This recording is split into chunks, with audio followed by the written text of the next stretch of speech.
How's it going, guys? Welcome back. I hope you all had a fantastic holiday. I know I sure did. I'm super excited to get into Christmas spirit. And today I'm actually playing a really neat deck. I'm playing Unchained Labrynth. I figured you guys would really appreciate something more fun on the channel. So I go ahead and normal Sarama, set 4 pass. In his draw phase, I fire myself my own Welcome Labrynth, summoning out the Lady Labrynth of the Silver Castle. Card is absolutely busted, being able to set any trap from the deck and being unable to be destroyed by battle or card effects while you have a set card. Absolutely broken, and same for the archetype. Super excited they released it. He's on Salad, absolutely amazing player. I really enjoy playing against him. He goes ahead and summons out a Falco, links for Baylinks, and then on summon, I attempt to use Ice Dragon's Prison. He tries to affect Baylor me during his turn, which is really funny. I go ahead and chain my Lady Labrynth to set myself a copy of Metaverse. I'll fire the Metaverse after drawing for turn.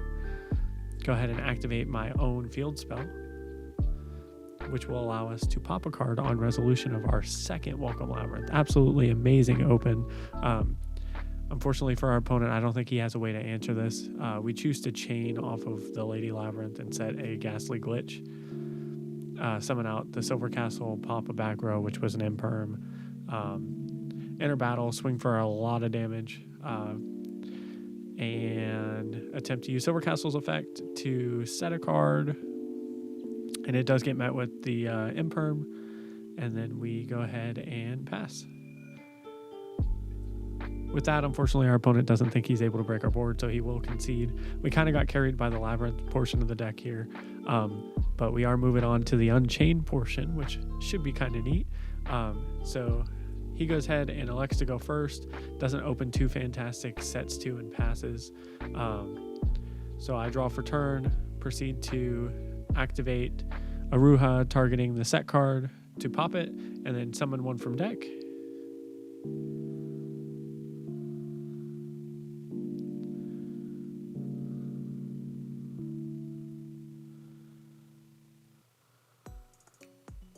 I go ahead and normal summon out my Rakea, which does have the quick effect.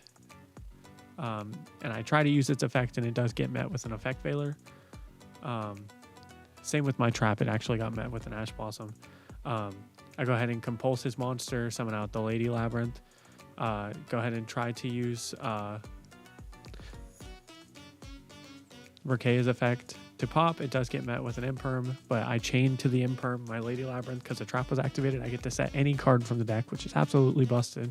Punishes him for using that Imperm. I go ahead and set Escape. It's kind of neat. This was actually my first time even trying to play this build. Go ahead and draw for turn. Activate Escape, targeting my Aruha and his back row to pop. And then I chain my Lady Labrynth to set a card. And then off of the Aruha, I go ahead and summon out a bomb. Normal summon Sarama. Use Sarama's effect, targeting Escape. And then pop my Escape to summon 1 from deck. And then proceed to OTK. Shows kind of the power and synergy of these 2 decks. All being fiends makes them really neat. Actually having that Ariane there was really, really good. Moving on to the next match, I do believe we are playing one of my more favorite people to play because he's actually really, really good. We're playing against a Rika Sanavalon player. He goes ahead and starts with Unexpected Die. Unfortunately, we don't play many hand traps in this build because we are just playing straight trap plus Unchained. We don't really have room for hand traps, which is a downside compared to playing either one pure.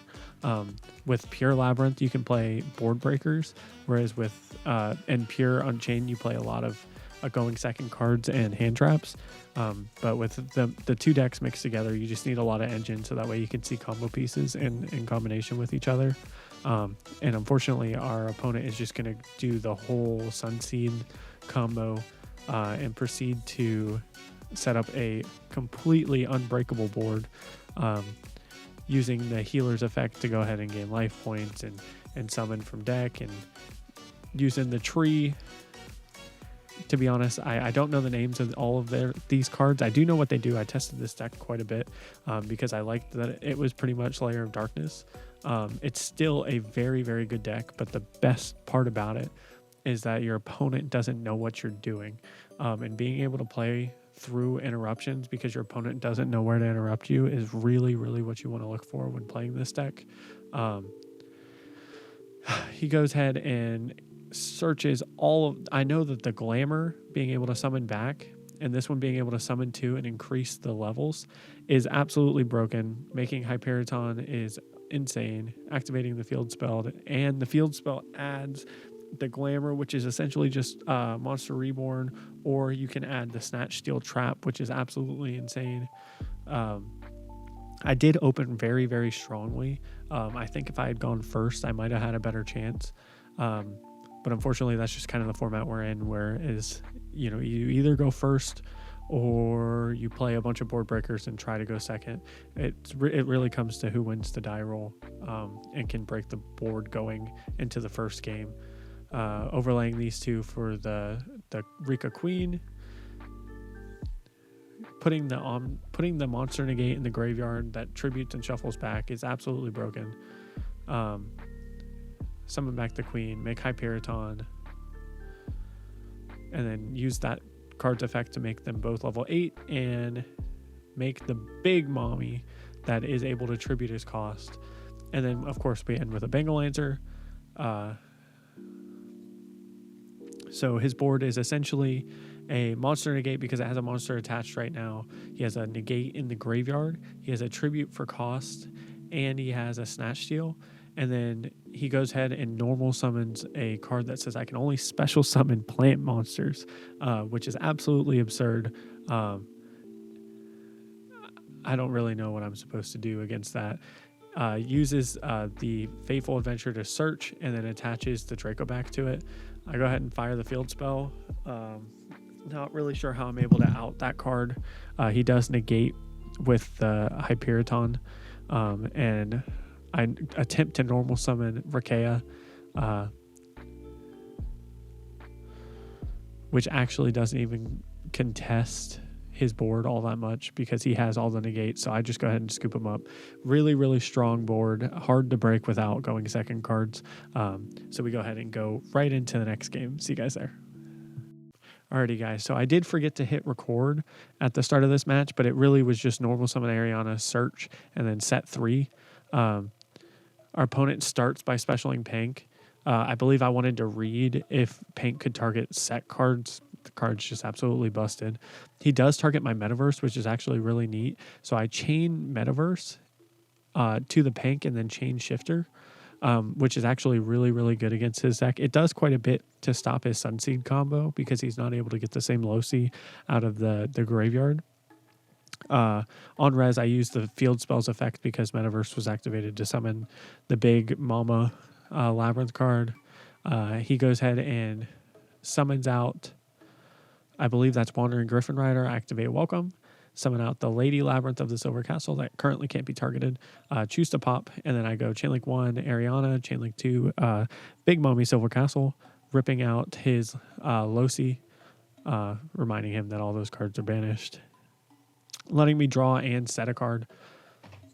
He chooses to use tactics to draw 2, which was actually insane. Drawing him into the field spell was really broken. I go ahead and judgment the activation of the field spell just because I can't let him have that on board because it contests everything that I have currently.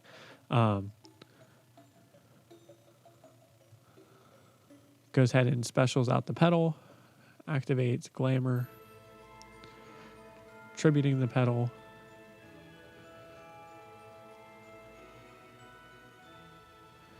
adding the Loci, and I don't know the name of that other card.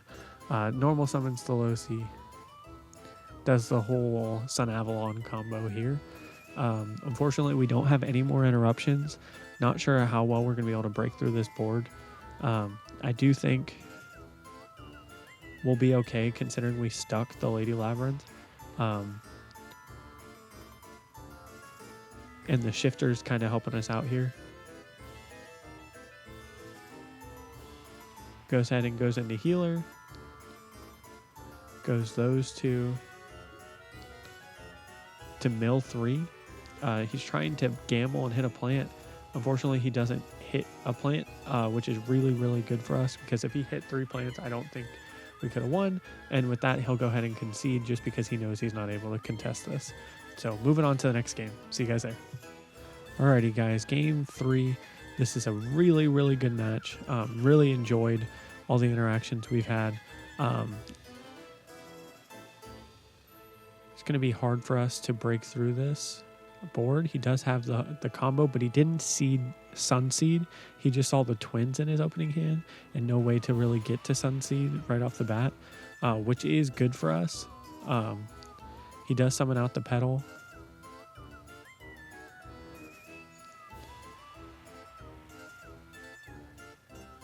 He goes these two into the one that mills. Attempts to use its effect, I believe. And luckily we did open our one of hand traps that we have. It's infinite impermanence, which stops the mill, which prevents him from attempting to see a Losi, because if he sees Losi, there's no way we can really break through his board. Goes ahead and tributes those two for the queen, summons another one, makes them both, I believe, level 8 or level 9. I can't remember which one. I think the one that tributes any monster for cost, the Rika Queen, is actually a level 8. He's considering what he's doing here. He does choose to overlay these two for the level 8, which is really hard for us to break because it does just tribute for effect, which is really, really broken. We choose to set a card, normal summon Rakea. Unfortunately, we opened a lot of Unchained here, which really, if we had opened the Labrynth stuff, we would have been in much better shape. So we go ahead and go Aruha targeting the back row, which is good for us. And then we get to fire the back row to summon one from deck.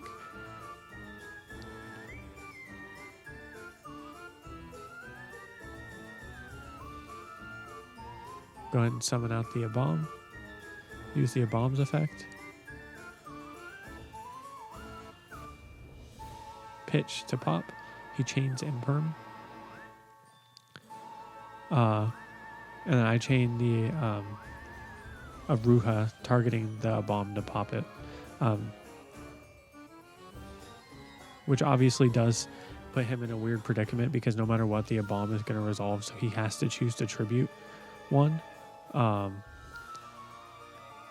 we actually did kind of mess up here. On res, we can go ahead and summon out the Lady of the Castle because he used a trap. And he summons back the pedal. We do forget to summon back out the Abom, which was really bad for us. Arguably, we should have kept the Lady in our hand and chosen to pop the pedal on the field, just because this Mood On gives him so much advantage being able to tribute that pedal. Adding the field spell, which contests our whole board, turning off our Sarama, or not our Sarama, our Rakea, because he's able to tribute at his cost, which doesn't destroy it, which completely counters our Unchained cards. Unfortunately, we didn't see Welcome either, which kind of stinks. I'm not sure we're going to be able to come back from this, unfortunately. It was a really, really good match, but we do choose to just go ahead and concede here. Alrighty, guys, moving on to the next match. We are playing a good friend whose name is Greg. He is actually on a very similar deck to ours, but he isn't playing the Unchained cards, which, funny enough, I feel gave me a huge advantage going into this mirror match, because he plays a lot more of stun cards that don't really affect Labrynth or Fiends if you're playing a whole Fiend archetype. And the Unchained cards are really, really good at removal and recursion.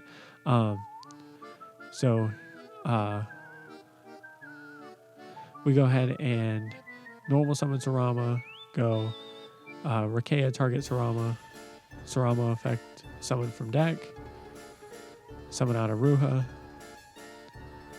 set 3 cards in the back row. Absolutely absurd. And we go ahead and pass to our opponent.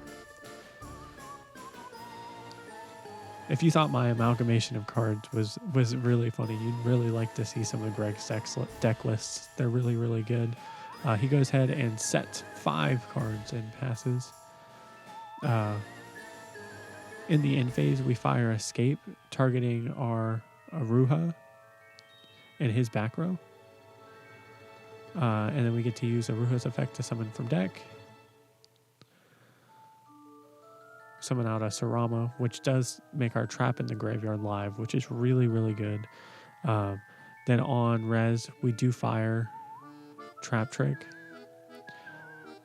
Unfortunately, Greg had used Shifter here, so we don't really want to use our Welcome yet, because if we use Welcome, we know that he'll be able to... It'll turn off all of our recursion, because we want to be able to reset it off of Lady of the Silver Castle. So I go ahead and activate my Welcome. He activates his Welcome. I summon the big lady.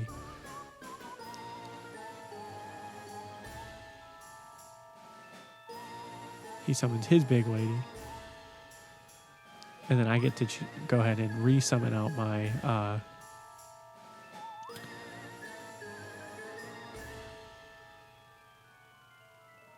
I choose to summon out the Ariana here, because Ariana is going to be able to search us the field spell. He fires Skill Drain, and we chain Rakea targeting our Ariana, which is broken because we do still get to search.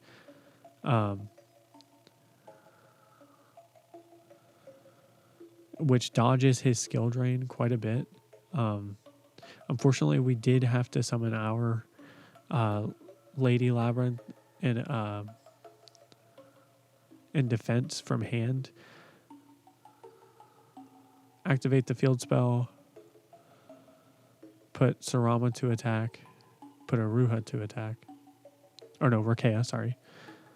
Go ahead and swing my Sarama into his big Lady Labrynth, which does let us summon out the Abom, which Abom is broken in this because it summoned itself back from graveyard if it's destroyed by battle or card effect in the end phase. As long as you summon it that turn, which I should have done against the Rika player we played earlier. But luckily we do go ahead and get to swing. He goes ahead and uses Backjack to look at the top 3. And then we go ahead and summon back a bomb in the end phase. He chains the Backjack, setting himself a glitch.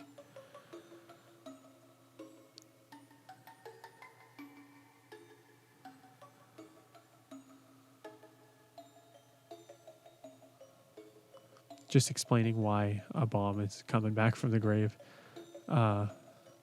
He goes ahead and fires Punishment, targeting my Rakea. And then sends in Tis, targeting my field spell.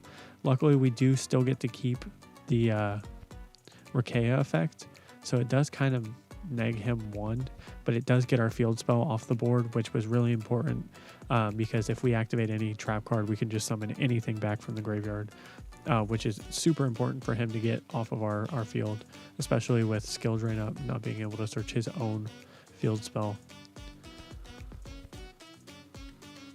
He fires his Welcome.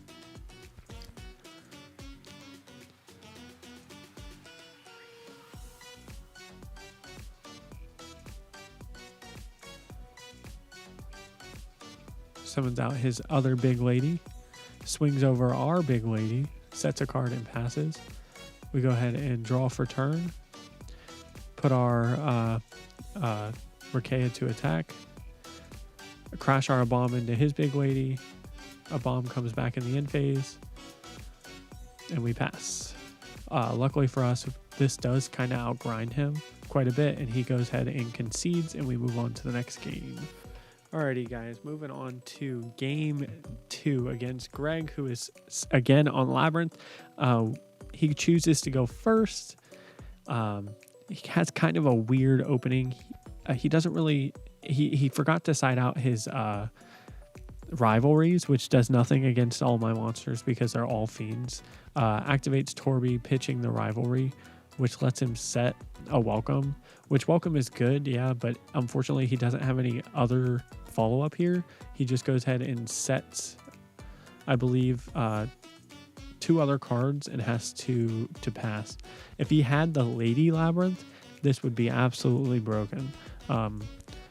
Unfortunately, we did open up the Feather Duster, which does kind of cause him to have to use things prematurely. I hate when my opponent opens up Feather Duster, and he did forget to fire the anti-spell in my standby phase, which is a huge mistake. I don't think he was ready for my Feather Duster. He was just waiting to anti-spell on res of my field spell, maybe trying to rip it with his Lady. He goes ahead and summons out the Archfiend from his hand. I'm not really sure if I would play Archfiend in any of my Labrynth decks, but it works for him, so maybe you guys should give it a try. Sets the Labrynth Trap, and then adds off of Ariana.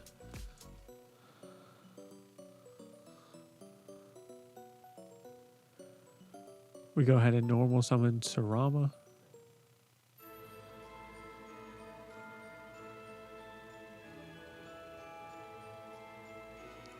I'm just trying to figure out how much attack his Archfiend has, because we don't want to swing and give him an extra trap and then not be able to clear his board. So we do go a bomb pitching Backjack, which is really good for us because we're able to pop his back row and then also gain advantage by pitching Backjack. So we go ahead and swing over his Archfiend, set 3 with a bomb on field, and pass. In the end phase, he goes ahead and specials out his own Lady Labrynth. We go ahead and fire Backjack's effect, revealing a glitch. Activate Welcome. He tries to activate the effect of his Lady Labrynth, and I do Solemn Judgment it just to get it off the field, because if it resolves, we're not able to target it with the glitch. We were just able to set. So we go ahead and summon out Silver Castle, then we activate Glitch, targeting his Ariana, and then Silver Castle would rip the last card in his hand. So he does go ahead and concede. It was a really fun game. Hope to play against you again, Greg. Hope you guys enjoyed this vlog. Make sure you leave a like, comment, and subscribe if you did. And I'll see you guys in the next one. Peace.